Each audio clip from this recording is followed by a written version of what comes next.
yang kebaikannya selalu Dia curahkan kepada manusia, terkhusus orang-orang yang beriman kepadanya. Dan segala puji bagi Allah yang telah menurunkan sebaik-baik kitabnya kepada umat akhir zaman dan mengutus sebaik-baik utusannya untuk menjadi panutan kita. Dan alhamdulillah segala puji baginya pula yang telah memilih kita untuk diberi hidayah kepada tauhid dan sunnah yang menjadi ajaran pokok agamanya yang paling sempurna. Dan malam ini kita lebih bersyukur lagi karena Dia memberikan kepada kita kesempatan, kemauan dan kemampuan untuk menambah pengetahuan, menambah ilmu, untuk lebih mengenal Dia melalui pengkajian Asmaul Husna, mengenal nama-nama Allah yang baik atau yang terbaik. Dan dahulu sudah kita kaji bersama bahwa di antara nama Allah Ta'ala adalah An-Nasir dan Khairun Nasirin. Maka berikutnya di antara nama Allah Ta'ala adalah Al-Awwalu dan Al-Akhiru. Hal ini sebagaimana Allah sebutkan, atau dua nama ini Allah sebutkan di antaranya dalam surat Al-Hadid ayat 3. Allah mengatakan huwal awwalu wal akhiru wal zahiru wal batinu wa huwa bikulli syai'in alim. Dialah Allah al-awwal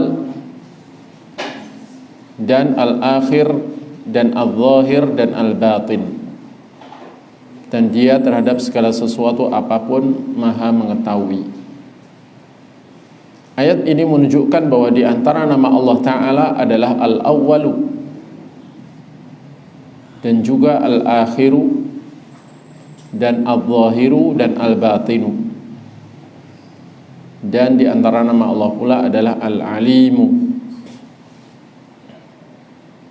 Dan ayat ini juga menunjukkan bahwa di antara sifat-sifat Allah Ta'ala adalah sifat awaliyah dan juga sifat kekekalan tanpa batas, dan juga sifat bahwa Dia itu maha jelas untuk dikenal oleh hambanya dan maha jelas keberadaannya, dan juga Dia memiliki sifat mengetahui segala yang batin, segala yang tersembunyi. Tidak ada sesuatu pun yang luput dari pengetahuan Allah Ta'ala. Dan ayat ini menunjukkan bahwa Dia benar-benar maha sempurna dalam seluruh sifatnya. Kemudian makna al-awwalu dan al-akhiru pada haknya Allah Ta'ala disebutkan oleh para ulama. Yakfina tafsir a'lamil bashar billahi ta'ala wa huwa qaulur rasul sallallahu alaihi wasallam antal awwalu falaysa qablaka syai'. Cukup bagi kita penafsiran manusia yang paling mengenal Allah Ta'ala, yaitu Rasul SAW di dalam sabdanya atau di dalam doa beliau, ucapan beliau ketika berdoa atau berzikir kepada Allah, Allahumma antal awwal falaysa qablaka syai', untuk menunjukkan mana al-awwal pada haknya Allah Ta'ala, sebagaimana hadis ini diriwayatkan oleh Imam Muslim dan yang lainnya. Ya Allah, Engkau adalah Al-Awwal, maka tidak ada sesuatu pun sebelummu. Bahkan Allah Ta'ala adalah yang mendahului segala sesuatu tanpa permulaan, yang mendahului segala sesuatu tanpa permulaan. Tidak ada sesuatu pun yang membarengi Allah Ta'ala keberadaannya, apalagi yang sebelum Allah Ta'ala. Sehingga apapun yang ada adalah setelah Allah. Dan karena Allah menciptakannya, maka baru ada. Tidak akan ada di alam raya ini sesuatu apapun walau sebutir debu, kecuali Allah yang menciptakannya dan Allah mengendaki terciptanya atau terwujudnya. Dan tidak akan terjadi di alam raya ini sesuatu pun, dan tidak akan terwujud sesuatu apapun yang tidak pernah dikehendaki terwujudnya oleh Allah Ta'ala. Jamaah sekalian yang semoga selalu dirahmati Allah. Wal awwalu yadullu ala anna kulla ma siwahu hadith kainun ba'da alam yakun, wa yajibu ala al-abdi ayyalhadha fadla rabbih fi kulli ni'matin diniyatin aw dunyawiyah idh sabab wal musabbab minhu ta'ala. Dan al-awwal, nama Allah al-awwal, ini menunjukkan bahwa segala apapun selain Allah itu hadits, yakni hal baru, sesuatu yang baru, yang adanya setelah Allah dan setelah sebelumnya itu tidak ada. Apapun selain Allah adanya itu adalah diawali tidak ada duluan, kemudian baru ada setelah tidak ada. Adapun Allah Ta'ala ada tanpa permulaan, dan wajib atas hamba untuk perhatikan kebaikan Tuhannya, kemurahan Tuhannya dalam segala nikmat yang Dia berikan, baik nikmat agama maupun nikmat duniawi. Karena sebab terwujudnya apapun, termasuk terwujudnya nikmat dan sesuatu yang menjadi akibat dari suatu sebab, semuanya itu dari Allah Ta'ala dan terjadi atas kehendaknya.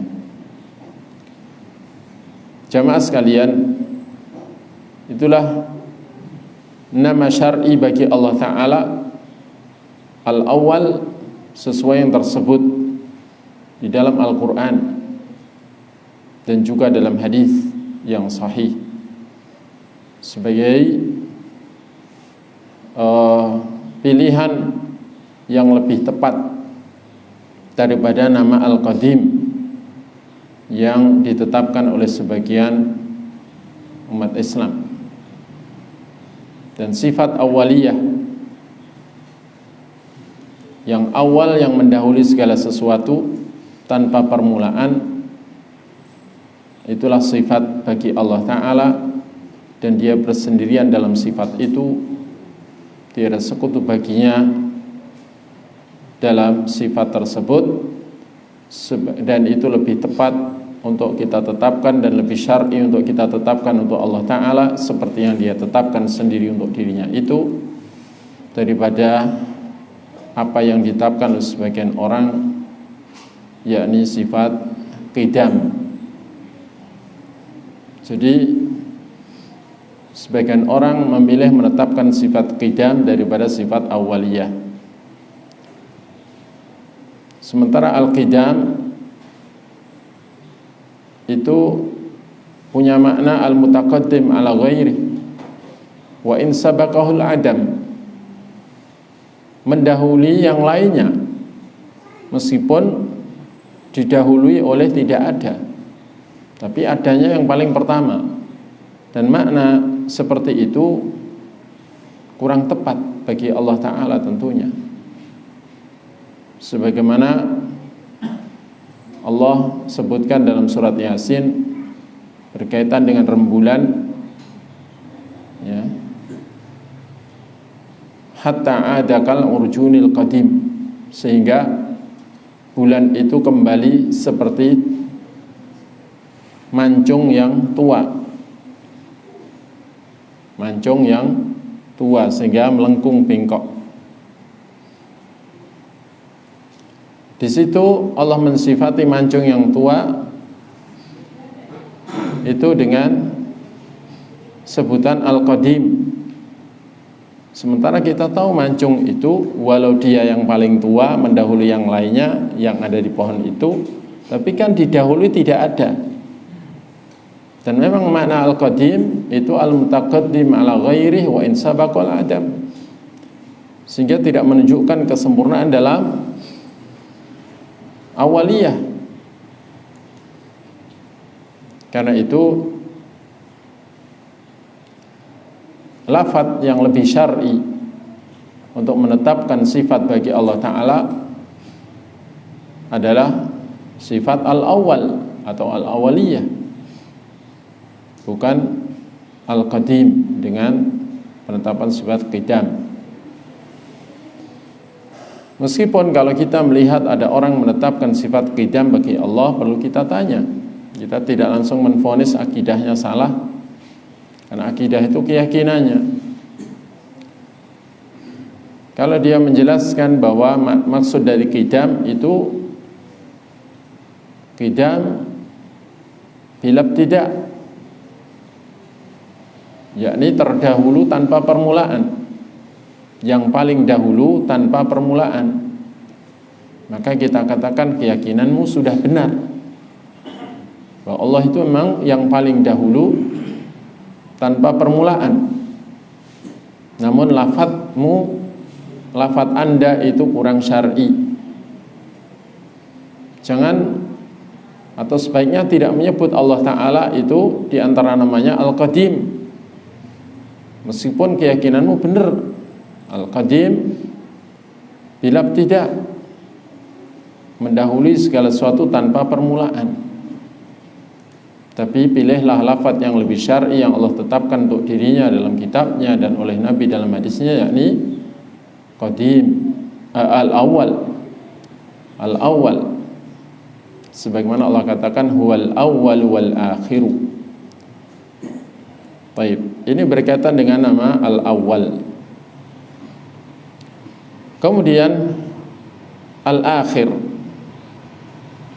huwal baqi ba'da fana'il khalqi, artinya dia adalah yang kekal abadi setelah semua makhluk itu telah atau pernah fana. Hanya Allah yang benar-benar sempurna dalam kekekalan dan keabadian.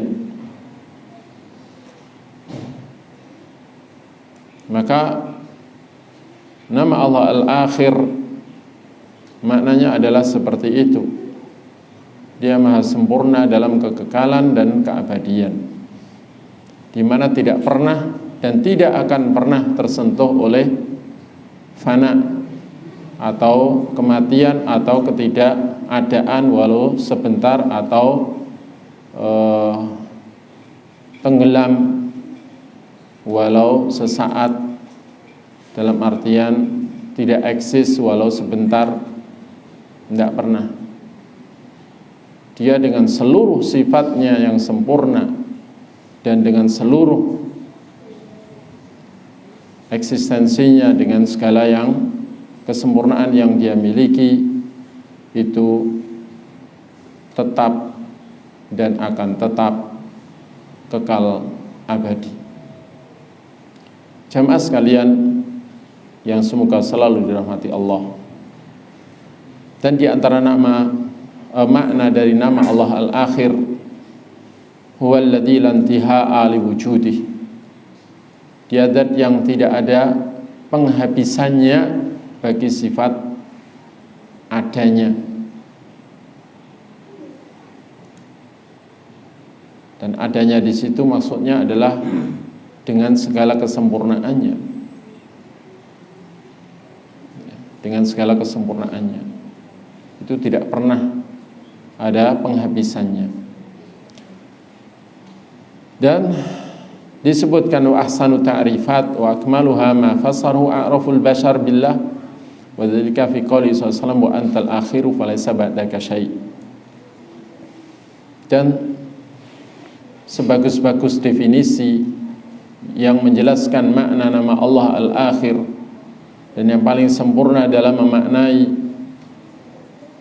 adalah tentu Rasul SAW, manusia yang paling mengenal Allah, dalam penafsiran beliau terhadap nama Allah Al-Akhir, di mana beliau pernah berkata wa antal akhiru falaysa ba'daka syai'. Dan engkau ya Allah adalah Al-Akhir, tidak ada sesuatu pun setelahmu. Kalau Allah ternyata menghendaki surga neraka itu kekal, maka ya Allah jelas maha kekal, maha kekal dengan kekekalan yang lebih sempurna daripada kekalnya surga dan neraka. Sehingga bukan berarti terus kita katakan surga dan neraka tidak kekal, seperti orang yang terlalu berani mengatakan begitu dan merasa bangga ketika mengeluarkan kata-kata yang kontra dengan apa yang diberitakan Allah dan Rasulnya tentang kekalnya surga dan neraka, dengan membuat buku ternyata surga dan neraka tidak kekal, ternyata akhirat tidak kekal. Itu adalah terlalu berani, karena Allah menyebut kekal untuk surga dan untuk neraka. Maka kita katakan seperti apa yang dikatakan Allah, perkara kekal yang disebutkan itu tidak serupa dengan kekalnya Allah Ta'ala, maka itu terserah Allah Ta'ala ya. Yang penting kita katakan kekal seperti yang Allah katakan dan Rasul katakan. Meskipun kekekalan makhluk itu tidak serupa dengan kekekalan Allah, dan tidak serupa itu dalam hal waktu atau dalam hal yang lain, maka kita serahkan pengetahuannya kepada Allah Ta'ala, selesai. Kita tidak perlu menjangkau dan berdalam-dalam sejauh mereka berdalam-dalam, karena Nabi mengatakan halakal mutanatti'un, halakal mutanatti'un, halakal mutanatti'un. Binasa orang-orang yang berdalam-dalam, jadi sampai berusaha menjangkau dan mengira-ira hal-hal yang tidak dijangkau oleh akalnya, itu tanattu. Dan itu awal rusaknya akidah manusia, diawali dari tanattu yang dilakukan oleh orang-orang mutakallimin, mengambil ilmu dari konsep ilmu dari orang-orang falasifah, para filosof. Jamaah sekalian yang semoga selalu hormati Allah. Kemudian min atharil iman, termasuk pengaruhnya iman kepada nama Allah yang mulia, yakni al-awwal dan al-akhir. Disebutkan yang pertama, fa'ubudiyatuhu bismihi al-awwal taqtadi at-tajarruda min muta'atil asbab wal quf awil iltifat ilaiha wa tajrid an-nazar ila sabqi fadlihi wa rahmatihi wa annahu wal mubtadi'u bil ihsani min ghairi wasilatin min al-'abdi wa ubudiyatihi bismihi al-akhir taqtadi aidan adama rukunihi wa usuqihi bil asbabi wal quf ma'aha fa innaha tan'adimu wa tanqadi bil akhiriyah wa yabqa daimul baqi ba'daha fa ta'alluq biha ta'alluq bima ya'dimu wa yanqadi fa ta'ammal ubudiyata hadain al-ismain wa ma yujibanihi min sihhatil ittirar ila Allah wahdah wa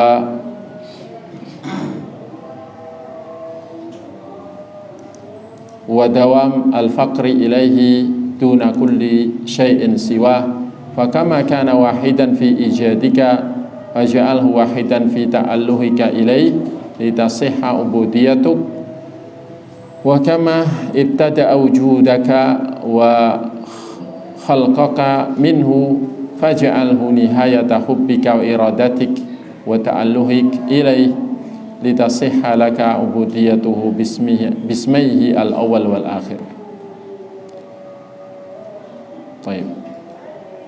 Maka beribadah kepada Allah berdasarkan nama Allah Al-Awwal itu menetapkan sikap tajarrud min mutalatil asbab, yakni melepaskan diri dari melihat-lihat sebab.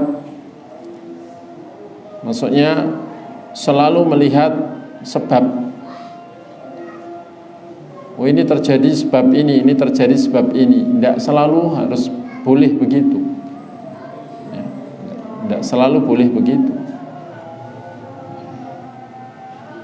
Seperti misalnya sakit, ada wabah corona, murni sebabnya yang dikambing hitamkan adalah siapa, terus ditelusuri, terus akhirnya yang dilihat pertama muncul di Wuhan, terus akhirnya berbagai prasangka ditujukan ke Wuhan, misalnya begitu.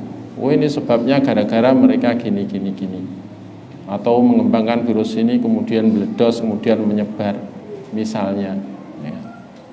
Murni melihat sebab seperti itu enggak. Sebenarnya la adwa itu harus kita yakini, enggak ada penyakit bisa nular sendiri. Karena itu ketika Nabi menjelaskan tentang penyakit menular atau penyakit tidak bisa menular sendiri, kata beliau, faman adal awal, yang pertama kali sakit itu ketularan siapa? Kan itu. Yang pertama kali sakit loh, ketularan siapa? Siapa yang nulari? Kalau penyakit itu sebabnya adalah tular menular, yang pertama itu yang nulari siapa? Terus kenapa semua dokter dan perawat tidak semuanya kena juga? Tidak semuanya ketularan penyakit pasiennya dan sebagainya. Jadi sebab musabab memang iya ada, itu ditetapkan dalam sunnatullah, dalam ketentuan Allah. Tapi semuanya itu bisa terjadi kalau Allah kehendaki terjadinya. Dan yang menghendaki siapa yang pertama dikenai suatu ujian misalnya, atau suatu penyakit, atau suatu apa, itu ya hanya Allah Al-Awwal. Seperti itulah.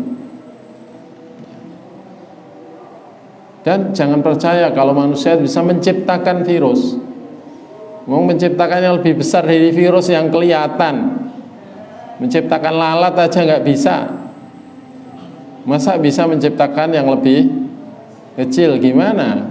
Ngelihat aja susah, bagaimana merangkainya? Jadi tidak betul itu. Kalau virus itu ciptaan orang, tidak ada pencipta selain Allah Ta'ala. Yang pertama kali menciptakan apapun, makhluk apapun di muka bumi ini atau di alam raya ini, ya hanya Allah Al-Awwal. Hanya Allah Al-Awwal. Itu maksud dari tajarrud min mutala'atil asbab ya. Hanya melihat sebab tok, sehingga tidak menyangkut pautkan semuanya dengan Allah Ta'ala. Itu pandangan yang keliru. Dan juga wukuf awil iltifat ilaiha, cuman berhenti dan menoleh kepada sebab tok. Padahal sebab itu akan melahirkan akibat ketika Allah menghendaki. Sebab itu akan membuahkan akibat ketika Allah menghendaki. Ketika Allah tidak menghendaki juga tidak akan terwujud akibat dari sebab itu.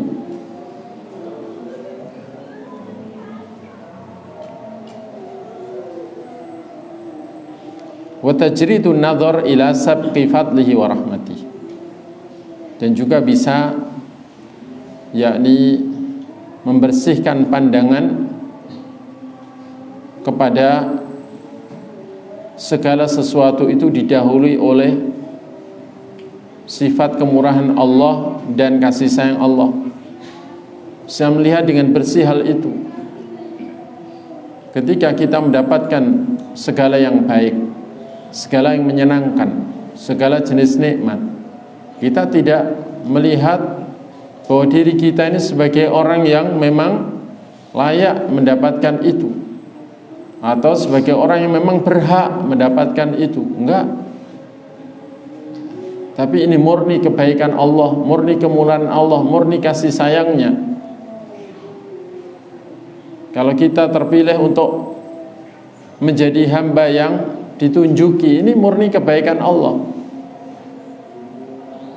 bukan murni karena kita berhak ditunjuki. Enggak, bukan begitu.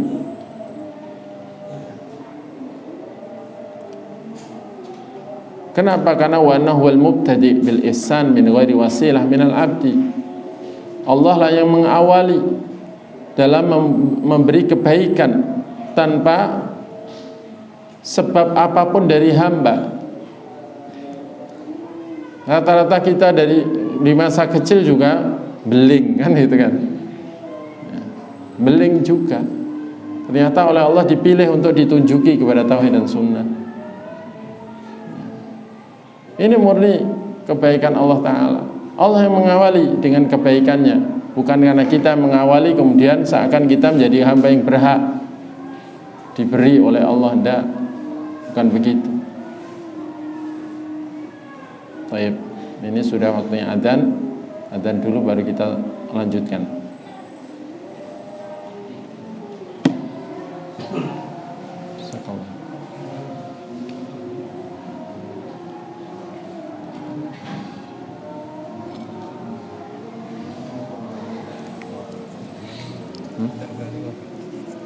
Belum berani, belum nyoba. Sakit.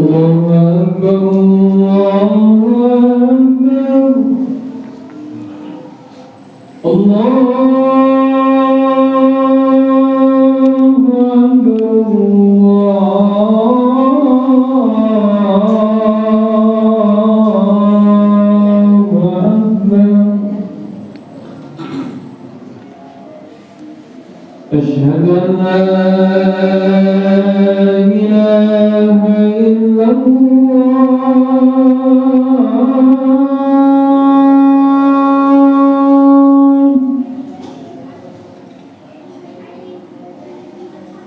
أشهد أن لا إله إلا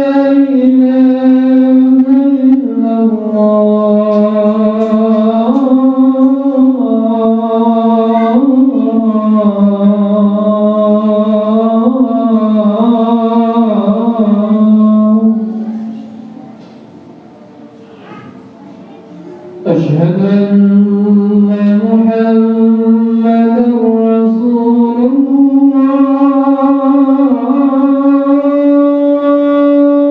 الله أشهد أن محمدًا رسول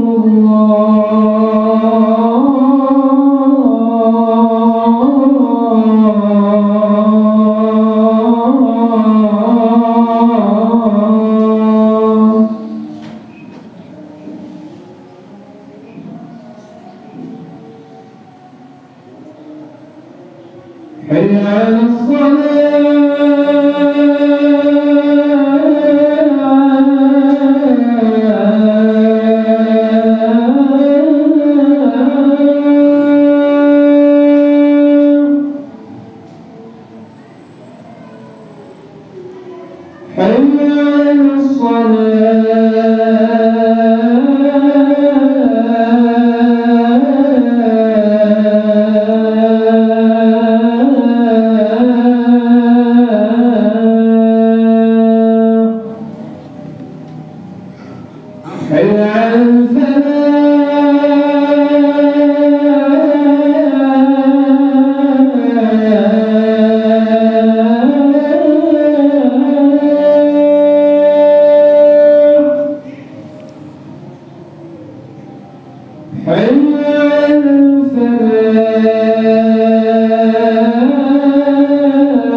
Kita lanjutkan. Jadi dengan mengimani nama Allah Al-Awwal tadi, jelas kita harus menyadari bahwa yang mengawali segalanya adalah Allah Ta'ala. Diri kita saja sebelum Dia wujudkan adalah tidak ada, tidak pernah menjadi sesuatu yang bisa disebut. Lam yakun syai'an madhkura. Kemudian Allah mencipta kita dari air yang hina, dari status mani,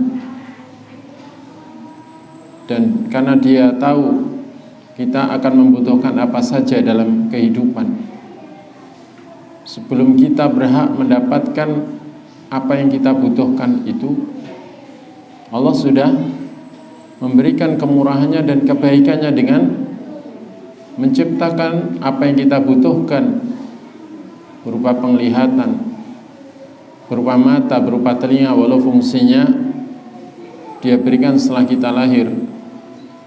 Juga sel-sel otak, kemudian anggota badan yang kita butuhkan dalam kehidupan, pencernakan yang begitu lengkapnya, ginjal, liver yang fungsinya luar biasa, sangat kita butuhkan, jantung, dan semua organ dalam tubuh kita, termasuk ruas-ruas tubuh yang jumlahnya sudah pas sesuai yang kita butuhkan, Allah ciptakan untuk kita.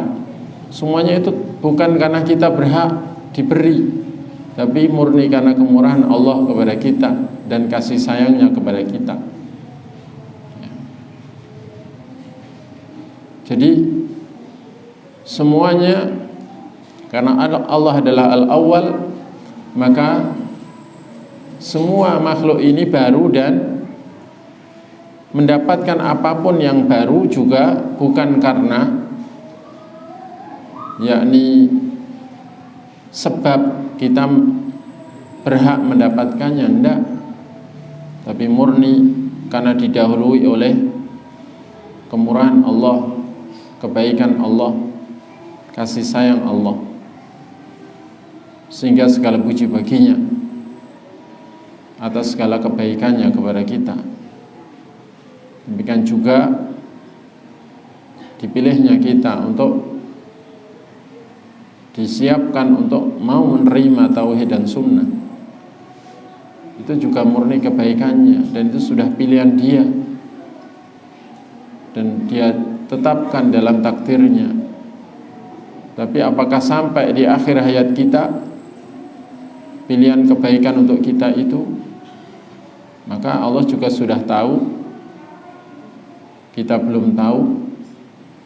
Maka kita jangan bersandar kepada sebab.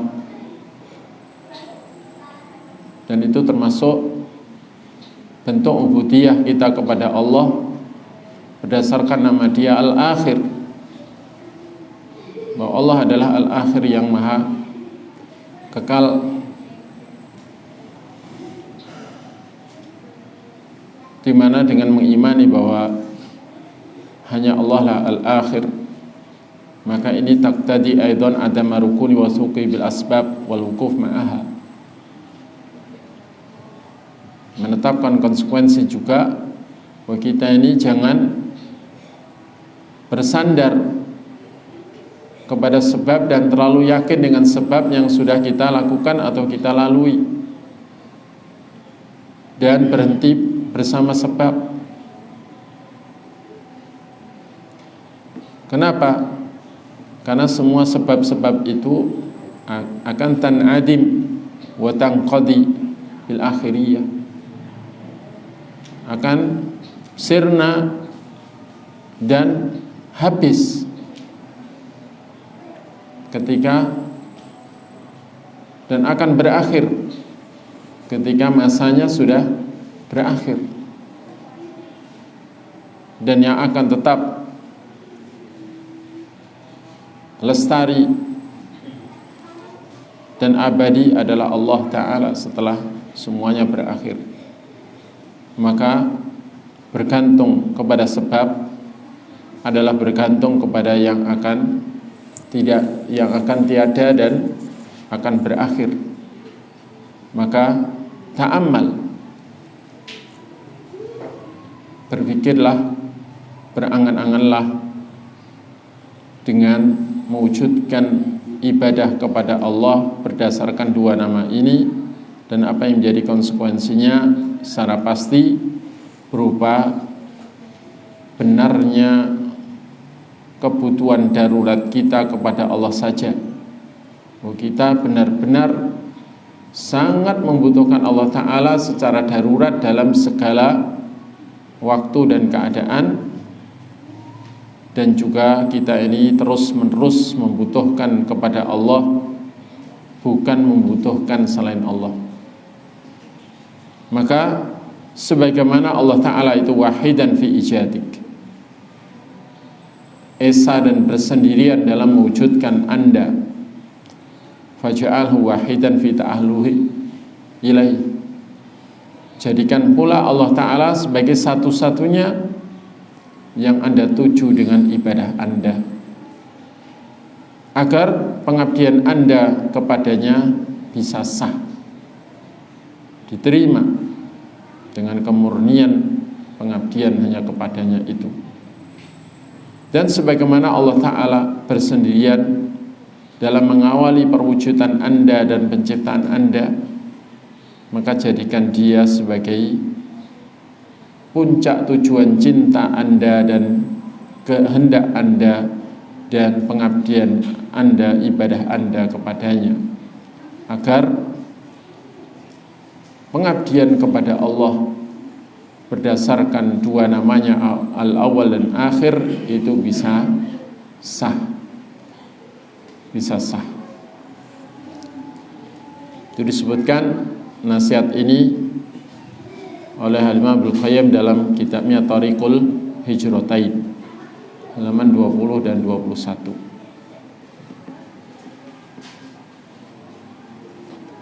Taib. Mungkin dari sini ada pertanyaan, karena tampaknya sakinah, ketenangan jiwa ini sudah Allah berikan di hati para jamaah.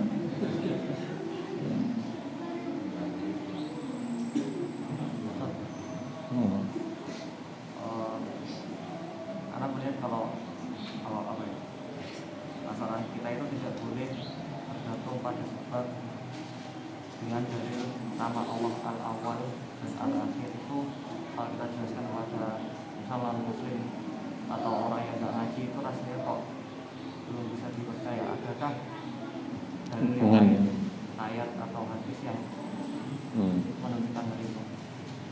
Tayyib.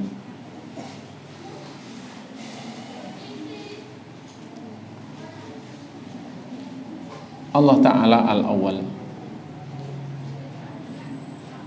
kemudian Allah Ta'ala menciptakan ciptaan yang sangat besar berupa arsy, dan juga menciptakan air, dan arsy Allah taruh di atas air.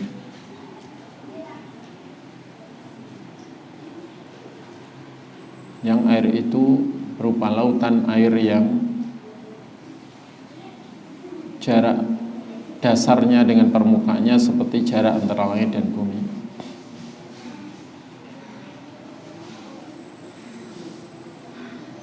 Allah katakan wa kana arsyuhu 'alal ma'.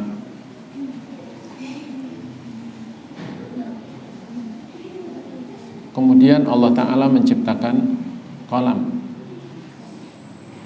pena. Itu 50.000 tahun sebelum Allah menciptakan langit dan bumi. Dan sejak awal Allah menciptakan pena, Allah sudah langsung mengatakan kepada pena, tulislah segala apa yang akan terjadi sampai hari kiamat. Dan kita dengan segala perjalanan hidup kita dan segala nasib yang kita dapatkan, termasuk nikmat berapa yang Allah tetapkan untuk diberikan kepada setiap hamba, termasuk nikmat umur dan nikmat apa saja, nikmat zahir maupun batin, semuanya sudah ditulis. Pokoknya apapun yang akan terjadi sampai hari kiamat, termasuk jumlah manusia yang akan dicipta berapa, itu belum mencipta langit dan bumi ya, masih 50.000 tahun sebelum Allah mencipta langit dan bumi, itu sudah ditulis semua. Tulisan itu bagi kita adalah qadim, mendahului jauh sebelum kita. Karena itu semua yang melakukan sebab, kalau memang belum pernah ditulis di sana bahwa sebab yang dilakukan oleh hamba ini membuahkan akibatnya, kalau sebab itu baik membuahkan akibat yang baik, membuahkan hasil yang baik. Kalau hasil yang baik itu belum pernah ditulis, juga nggak akan ada hasilnya. Karena itu hanya bersandar murni kepada sebab itu keliru. Kita harus mengambil sebab, tapi jangan murni bersandar kepada sebab. Bersandar tetap kepada Allah. Sebab itu hanyalah sebuah usaha untuk menunjukkan bahwa kita berharap untuk dikabulkan harapan kita dengan melakukan sebab-sebab itu. Paham ya? Nah, kaitannya begitu, cara menjelaskannya begitu.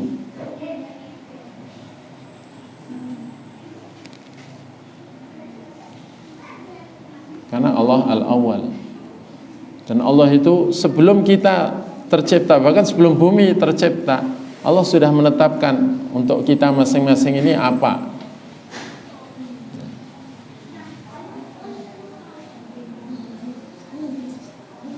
Seorang ditakdirkan ditulis jadi dokter, sebabnya adalah dia sekolah kedokteran.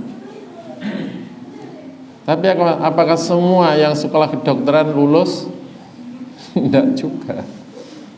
Kadang-kadang masih kuliah, mati kecelakaan kan ini, nggak jadi dokter,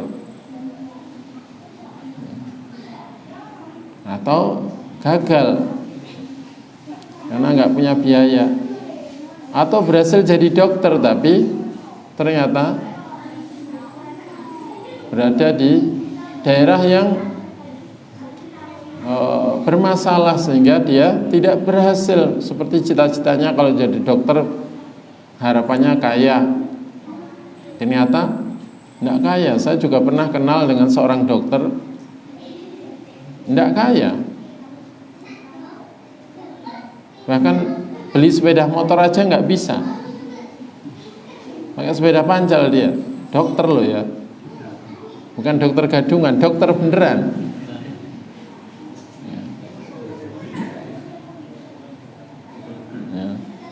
Padahal kuliahnya mahal. Jadi itu menunjukkan bahwa sebab itu akan berbuah sesuai harapan yang melakukan sebab itu ketika sebelumnya memang sudah ada catatan yang dicatat oleh Allah yang maha awal, dan catatan itu sudah bagi kita adalah jauh lebih awal. Baik.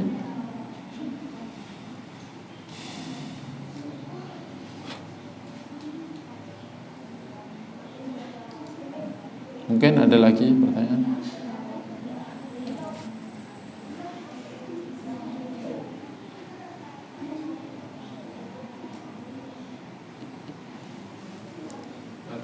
Ya. Ini hubungan antara takdir dan sebab ya. Ya. Segala sesuatu terjadi kan tidak mesti ada sebab. Nah, apakah sebab itu juga ditakdirkan? Kita menjalani sebab. Jadi kita menjalani sebab, apakah sudah ditakdirkan juga? Ya. Taib. Memang mayoritas apa yang terjadi itu pasti ada sebabnya. Dan yang menetapkan sebab dan akibat itu adalah Allah Ta'ala. Dan kalau pertanyaannya apakah ketika seorang mengambil sebab atau berusaha dengan suatu sebab untuk mendapatkan suatu yang diinginkan, itu sudah termasuk dalam catatan takdir bahwa kita ditakdirkan untuk melakukan sebab itu. Yang perlu diimani dalam mengimani takdir itu 4. Dengan memahami hal ini, maka pertanyaan seperti yang terungkap ini sudah terjawab. Dan insya Allah nggak akan tanya lagi. Oh ya, kecuali pas lupa ya. Yang pertama, kita harus mengimani bahwa Allah Ta'ala itu telah mengetahui segala sesuatu sebelum segala sesuatu itu tercipta. Pengetahuan Allah itu mendahului segala sesuatu. Dia alima ma kana wa ma yakunu wa ma lam yakun an la kana kaifa yakunu. Dia tahu segala apa yang telah terjadi, segala apa yang sedang terjadi, dan segala apa yang belum terjadi. Kalau terjadi, bagaimana kejadiannya. Setiap hamba yang akan Dia cipta, Dia sudah tahu nanti sejak janin sampai lahir sampai mati perjalanan hidupnya seperti apa. Dia berusaha apa saja, dia berdoa meminta apa saja sepanjang hidupnya. Dia ini berbuat apa saja yang baik, berbuat apa saja yang buruk. Allah sudah tahu semuanya sebelum hamba ini tercipta. Karena pengetahuan Allah sudah sempurna sejak awal. Sejak Allah belum mencipta apa-apa, pengetahuan Allah sudah sempurna dan tidak bertambah pengetahuan Allah itu dengan bertambahnya penciptaan. Ya. Karena kalau ilmu Allah masih bertambah, berarti yang sebelumnya belum sempurna. Nah, Allah itu pengetahuannya sudah sempurna sejak awal. Sejak awal tanpa permulaan pengetahuan Allah sudah sempurna. Tidak ada yang tidak diketahui Allah. Termasuk segala apa yang akan terjadi. Termasuk akan dicipta seorang hamba yang oleh orang tuanya dikasih nama Muhammad Anwar Zain, ya kan? Terus sejak kecil begini sampai nanti matinya di mana, bagaimana dan seterusnya. Allah sudah tahu, pengetahuan Allah tidak akan meleset, tidak akan salah. Pengetahuan itu pasti benarnya.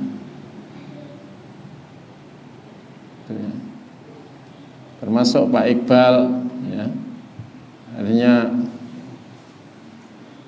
ikut kajian di sini malam ini. Allah sudah tahu sebelum Allah mencipta langit dan bumi, sebelum Allah mencipta apa saja.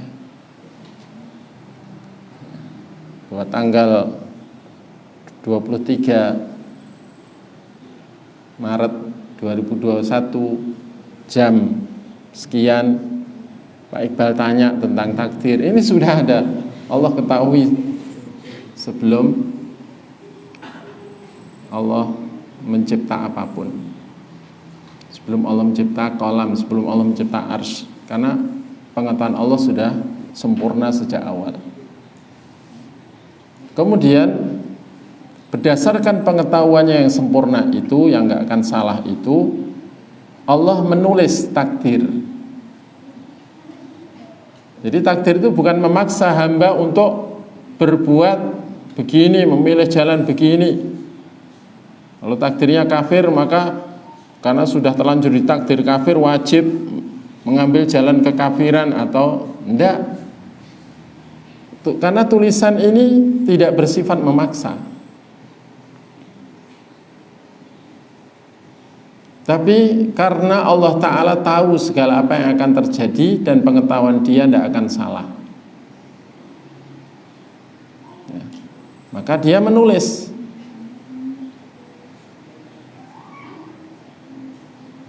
Sehingga saya dulu ketika kecil ditanya cita-citanya jadi apa, jadi dokter ya, biar bisa numpak helikopter atau skuter ya. Itu ternyata nggak jadi karena memang nggak sekolah kedokteran. Nek memaksakan diri jadi dokter namanya dokter gadungan itu. Itu memang sudah Allah ketahui dan Allah tulis. Nah, mengambil sebab mana, jalan mana, memilih jalan apa, tentang agama juga memilih agama apa, ini sudah Allah tulis karena Allah sudah tahu sebelumnya. Dan karena pengetahuan Allah nggak akan salah, maka tulisan itu juga tentu tidak akan keliru. Sehingga tulisan itu tidak akan dirubah. Jadi kalau ada mengatakan takdir itu bisa dirubah,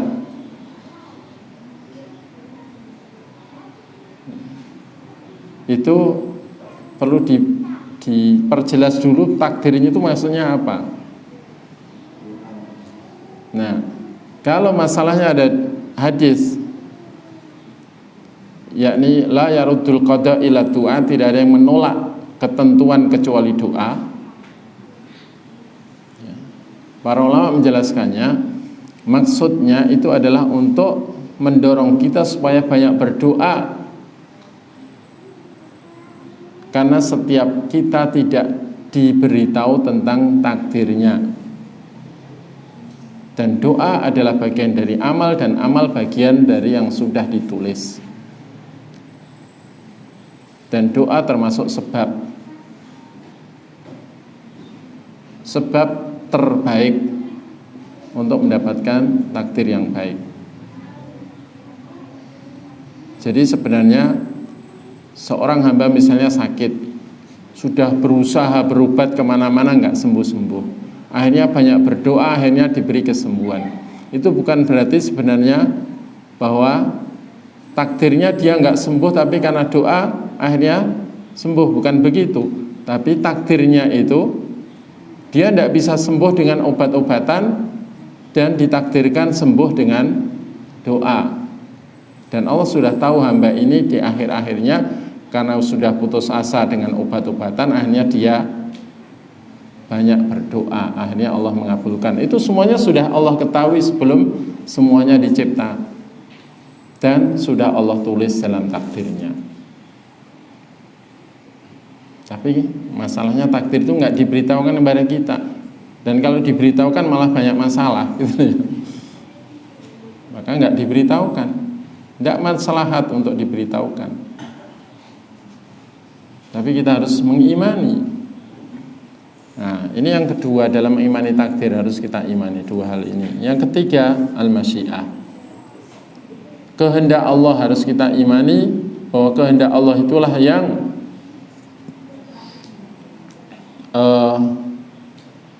yang berlaku. Masya Allah kana wa man yasha lam yakun. Apapun yang Allah kehendaki pasti terjadi, dan apa yang tidak pernah dikehendaki oleh Allah tidak akan terjadi. Walau kita menghendaki, kalau Allah nggak menghendaki tidak akan terjadi. Walau kita tidak menghendaki, kalau Allah menghendaki terjadi. Siapa yang menghendaki dirinya sakit? Tidak ada. Tapi kalau Allah menghendaki sakit, kita sakit. Siapa yang punya kehendak kecelakaan di jalan? Tidak ada. Tapi kalau Allah menghendaki terjadinya, terjadi. Tapi kita harus yakin bahwa Allah dalam menghendaki terjadinya suatu atau tidak menghendaki, itu tidak berbuat kezaliman kepada hambanya walau sekecil apapun.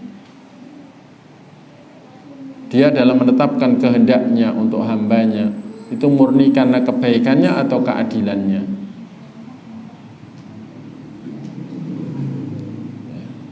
Dan belum tentu sesuatu yang pahit yang dia kehendaki terjadinya itu menjadi takdir buruk bagi kita. Dikehendaki sakit bukan berarti itu takdir buruk. tinggal kita bagaimana mensikapi. Kalau kita gerundel dan marah kepada Allah, mengaku loh, wis bersyukur, makan yang sehat, olahraga cukup, kok ya masih dikasih sakit, padahal sholat jamaah juga rutin, misalnya begitu.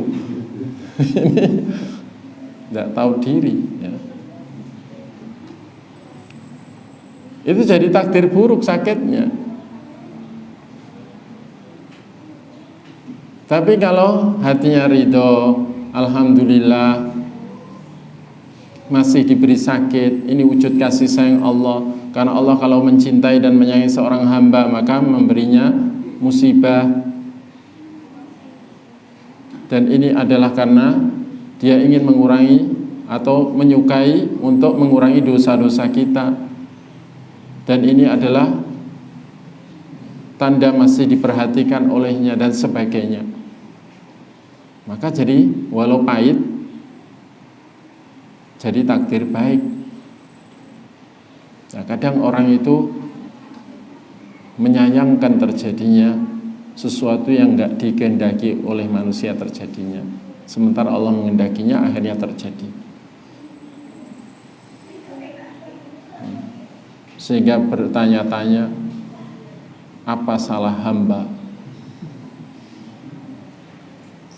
Perasaan hamba ini sudah maksimal dalam kebaikan, kok masih juga diberi ya, musibah. Ini orang yang nggak tahu diri dan tidak mengenal Allah yang Maha Baik. Jadi dalam mengimani kehendak Allah, bahwa Allah itu dengan kehendaknya itulah yang menentukan apa yang akan terjadi. Ini harus kita imani. Masya Allah, karena wa lam yasha' lam yakun. Kemudian yang keempat, yang terakhir, dalam mengimani takdir kita juga harus mengimani al-khalqu. Penciptaan itu hanya Allah yang bisa melakukannya. Mencipta itu dalam artian mewujudkan dari yang tidak ada menjadi ada, dari tidak terjadi menjadi terjadi. Itu yang bisa mencipta, begitu hanya Allah. Sehingga tidak tercipta dan tidak terwujud apapun di alam raya ini kecuali Allah yang menciptakannya, termasuk perbuatan manusia. Manusia yang berbuat itu bukan perbuatan Allah, itu perbuatan manusia. Tapi yang menciptakan, bisa terciptanya perbuatan itu karena Allah yang menciptakan dengan memberikan kemauan dan kemampuan kepada hamba dengan cara Allah, bukan seperti dalang menggerakkan wayang, enggak. Benda konkret maupun benda abstrak kok terwujud, maka Allah yang menciptakannya. Sekarang saya berkata-kata bisa menjelaskan tentang takdir. Yang menciptakan suara saya ini bukan saya, Allah Ta'ala dengan cara Dia. Ini perkataan saya, bukan perkataan Allah. Tapi yang menciptakan suara untuk dan rangkaiannya yang akhirnya bisa jelas didengarkan, ini adalah Allah Ta'ala. Dan Dia menciptakannya. Perkataan saya yang sekarang ini, ya sekarang ini Dia menciptakan. Karena saya bukan pencipta dan semua makhluk bukan pencipta. Tiada pencipta selain Allah. Dan Al-Imam Al-Bukhari membuat kitab Khalqu Af'alil Ibad, bahwa perbuatan semua hamba itu ciptaan Allah, sebagai bentuk bantahan kepada orang Qadariyah yang mengatakan bahwa setiap hamba menciptakan perbuatannya sendiri. Sehingga orang Qadariyah dianggap majusi karena menetapkan ada pencipta selain Allah. Majusu hadil ummah, majusinya umat ini, itu orang Qadariyah yang tidak mengimani takdir. Jadi dengan mengimani 4 perkara ini semuanya sudah jelas. Tapi kenapa kita tidak bersandar kepada takdir? Pertama, karena kita tidak diberitahu takdir kita. karena memang nggak manfaat, nggak maslahat untuk diberitahu. Kemudian yang kedua, karena kita dicipta untuk beribadah, beramal, beraktivitas, memilih jalan ketakwaan, meniti jalan pengabdian kepada Allah, dicipta untuk beribadah kepada Allah. Ya. Tapi di sisi lain kita juga diperintahkan untuk tawakal secara murni 100% kepada Allah, bukan kepada sebab. Dan tidak boleh merasa sudah menjadi ahli surga. Pertama, karena tidak tahu apakah sudah ditakdirkan termasuk ahli surga atau tidak. Kemudian yang kedua, ya, kita ini tidak tahu akhir hayat kita bagaimana, sementara amal itu ditentukan oleh penutupnya. Kemudian yang ketiga, kita ini harus selalu bersandar hanya kepada Allah, berharap hanya kepada Allah, takut juga kepada Allah. Dan orang yang sudah merasa yakin sebagai ahli surga, rasa takutnya akan hilang.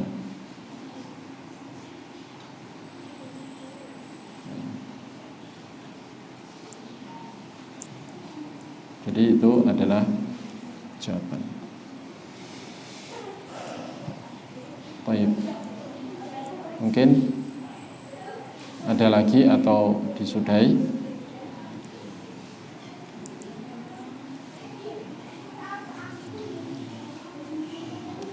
Cukup ya. Baik, kita akhiri dengan doa kafaratul majelis. Subhanakallahumma bihamdik asyhadu an la ilaha illa anta astaghfiruka wa atubu ilaik. Wa sallallahu ala nabiyyina Muhammadin wa ala alihi wa sahbihi wa akhiru da'wana alhamdulillahi rabbil alamin. Wassalamualaikum warahmatullahi wabarakatuh.